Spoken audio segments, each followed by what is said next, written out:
Ganun po. Kinakabahan ko talaga.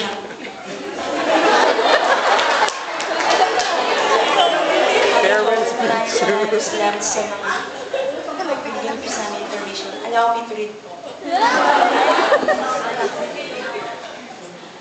In behalf. Yung sa mga talk ni Father Joel, tatlong bagay tumatak sa akin. Yung una, may mga tao at first, they didn't understand before. So, sabi nga ni Father Joel, kung gusto mo maintindihan ng tao, Intindihin mo. hayaan mo muna silang intindihin na parang gano'n. Medyo mali mo. Konti lang. Konti lang. Konti lang.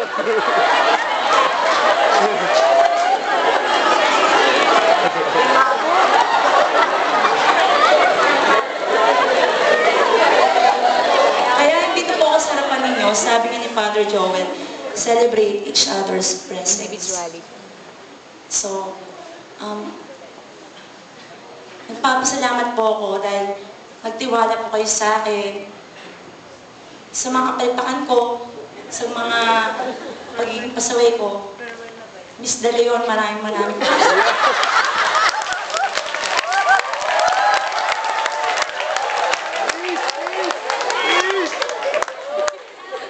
Maraming po salamat kasi naniwala po kayo sa kakayahan ko. Totoo lang.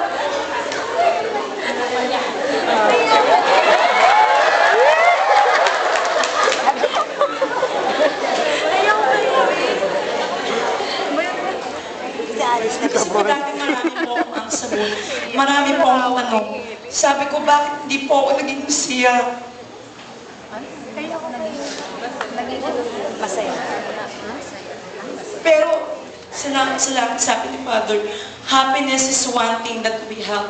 So ngayon, nagpapasalamat po ako sa inyo dahil sa Angelicum po, doon ko po nararamdaman na tanggap niyo po ako. Iyan. Malaki po ako nalalaw po sa eskwela na to dahil nag-grow po ako. Salamat po, Miss Ulep. Salamat sa department ko, kay Miss De Leon, sa kay Father. Salamat po sa inyo. Dahil nagtiwala po kayo sa kakayahan ko. Marami po akong mga bagay tutunan dito. Lalo na yung last summer. Seryoso to ah. Yung sa banana boat.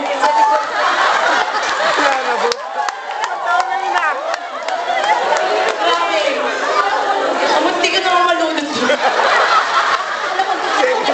Sabi, kailangan ko mag-panic so I learned this. Ayoko na mag-panic. Joke. At least nasabi niyo sa destiny.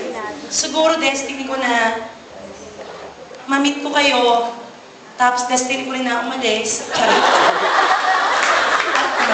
Basta salamat na talaga.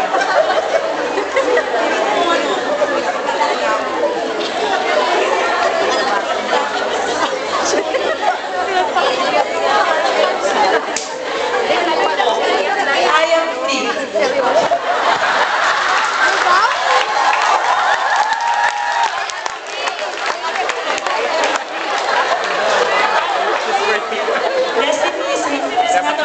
Chance. It is a matter of choice. It is not a thing to be waited for. It is a thing to be achieved. Maraming po salamat. You are my destiny. Salamat, Angelica. Maraming salamat. From the bottom of my